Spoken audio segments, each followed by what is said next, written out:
అనంతపురం ఉమ్మడి జిల్లా జలసాధన సమితి వారు అనంతపురం నియోజకవర్గంలో ప్రెస్ క్లబ్ లో నిర్వహించిన రౌండ్ టేబుల్ సమావేశానికి జనసేన పార్టీ తరపున జనసేన పార్టీ జిల్లా అధ్యక్షులు లాయర్ కుంటిమద్ది జయరాం రెడ్డి మాట్లాడుతూ తక్షణమే జనసేన పార్టీ అధ్యక్షులు పవన్ కళ్యాణ్ దృష్టికి రాయలసీమ తాగునీటి సాగునీటి ప్రాజెక్టుల దుస్థితిని తీసుకెళ్తానని హామీ ఇవ్వడం జరిగింది.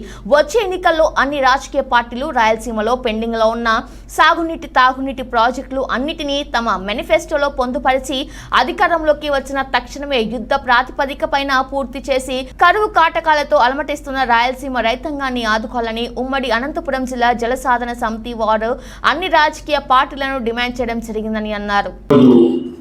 ఈ సభకు సభాధ్యక్షులు రామ్ కుమార్ చంద్రశేఖర్ గారికి, ఇక్కడికి ఇచ్చేసినటువంటి పెద్దలు మానవ హక్కుల చంద్రశేఖర్ గారికి, మాజీ ఎమ్మెల్సీ గేయనంద్ గారికి, దశరథ రామరెడ్డి గారికి, రాయలసీమ ప్రాంతం నుంచి రైతు సంఘాల నాయకులు నలుమూల నుంచి వచ్చిన వారందరికీ ప్రత్యేకంగా ధన్యవాదాలు తెలుపుకుంటూ, మనం చూస్తున్నాం స్వతంత్రం వచ్చిన తర్వాత 70 ఏళ్ళ ఈ దేశంలో లక్షల కోట్ల బడ్జెట్ ఈరోజు గత ప్రభుత్వాలు ఈ ప్రభుత్వాలు ఈరోజు లక్షల కోట్లు, రాష్ట్ర ప్రభుత్వాలు కావచ్చు కేంద్ర ప్రభుత్వాలు లక్షల కోట్ల బడ్జెట్ పెడుతున్నాయి. కానీ ఈరోజు కూడా దేశంలో ప్రజలు నీటికి కనీసం ఈరోజు దేశమంతా కూడా మనం సమృద్ధిగా కనీసం తాగునీరు కూడా అందించలేని క్రమంలో మనం పోతున్నాం. గత ప్రభుత్వాలన్నా కొద్దో గొప్ప ఏదో రైతుల పట్ల చిత్తశుద్ధితో ప్రాజెక్టులు సిద్ధతతో చేశాయి. కానీ ఈ ప్రభుత్వం అధికారంలోకి వచ్చినాక మరీ దుర్మార్గంగా జగన్మోహన్ రెడ్డి గారు కేవలం మాయ మాటలు చెప్తూ కథలు చెప్తూ కేవలం పబ్లిసిటీ చేసుకుంటూ కనీసం రైతుల పట్ల కానీ సాగునీటి ప్రాజెక్టుల పైన కానీ తాగునీటి ప్రాజెక్టుల పైన కానీ చిత్తశుద్ధి లేకుండా ఈ రోజు ప్రవర్తిస్తున్న తీరు చూస్తే చాలా బాధాకరం.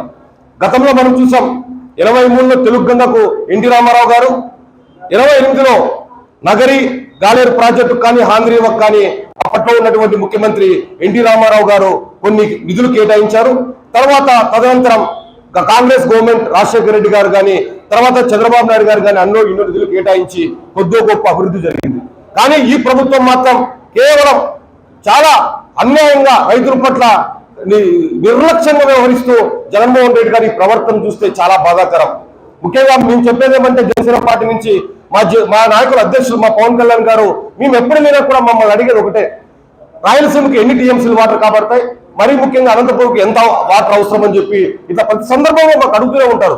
ఖచ్చితంగా మేము చెప్తున్నాం, అంత ఇంత అవగాహన ఉన్న వ్యక్తి పవన్ కళ్యాణ్ గారు, ఖచ్చితంగా కూడా రాయలసీమ పైన మక్కువ ఉన్న వ్యక్తి, ఖచ్చితంగా కూడా తనకిన అధికారంలోకి రాగలిగితే ఖచ్చితంగా రాయలసీమకు అంతో ఇంతో గొప్ప మంచి జరిగే అవకాశంగానే ఆయన ప్రవర్తిస్తారని కూడా మేము చెప్తున్నాం. మరీ ముఖ్యంగా ఈ రోజు మనం చూసుకున్నట్లయితే హెచ్ఎల్సీ కాలువ నుంచి మనకు దాదాపు 30 టీఎంసీలు వాటర్ రావాల్సి ఉండగా కేవలం మనకు 15 నుంచి 16 టీఎంసీలు వాటరే ప్రతి సంవత్సరం వస్తుంది.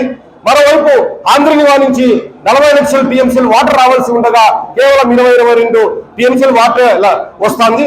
కాకపోతే 20లో మాత్రం 33 టీఎంసీలు వాటర్ వచ్చినా కూడా దాన్ని మనం సమృద్ధిగా యూటిలైజ్ చేసుకోలేకపోయాం. మరీ ముఖ్యంగా మనం చూసుకున్నట్లయితే దాదాపుగా మన జిల్లాలో 1500 చెరువులు పైచులకు ఉంటే కేవలం 20లో కూడా 33 టీఎంసీలు వాటర్ వస్తే కేవలం 150 చెరువులు మాత్రం నింపుకోగలిగాం. ఇంత దౌర్భాగ్య స్థితిలో మనం ఉన్నాం.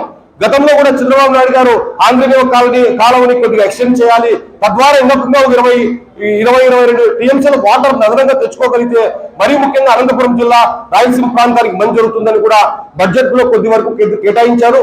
ఆ క్రమంలోనే కొన్ని పేరూరు లేకపోతే ఈ ప్రాంతాలని ప్రాజెక్టులు ప్రకటించినప్పటికీ ఈ ప్రభుత్వం అధికారంలోకి వచ్చినాక ఒక జీవో తెచ్చేసి ఆ జీవో ద్వారా ఈ రోజు నిధులు ఇవ్వకుండా పూర్తిగా ప్రాజెక్టులన్నీ కుంటుపడే క్రమంలో ముందు జరుగుతుంది. ఈ రోజు కేవలం మనం కోస్తాలో లేకపోతే తెలంగాణ వాళ్ళు నిందించడం కాదు, ఈ రోజు ప్రాంతాల మధ్య వైషమ్యం తెచ్చుకోవడం కాదు, కోస్తాకు ఎందుకు అంత వాటర్ పోయింది లేకపోతే ఇతర జిల్లాలకు ఎందుకంత వాటర్ పోయింది కాదు, రాయలసీమకు మనకి ఏం కావాలి, మనం ఎంత సాధించుకోవాలి, ఏ క్రమంలో ముందుకేయాలని చెప్పేసి కూడా రైతు సంఘాల నాయకులందరికీ మేము జనసేన పార్టీ తరఫున ఒకటే డిమాండ్ చేస్తున్నాం. కేవలం ఎన్నికల సమయంలో హడావుడి చేయడమో ఇది కాకుండా చిత్తశుద్ధితో వచ్చేది ఏ ప్రభుత్వమైనా కావచ్చు, వచ్చే ప్రభుత్వాన్ని అందరూ కలిసికట్టుగా రాయలసీమ పెద్దలు మహా ఉద్దండులు మేధావులంతా ఉన్నారు.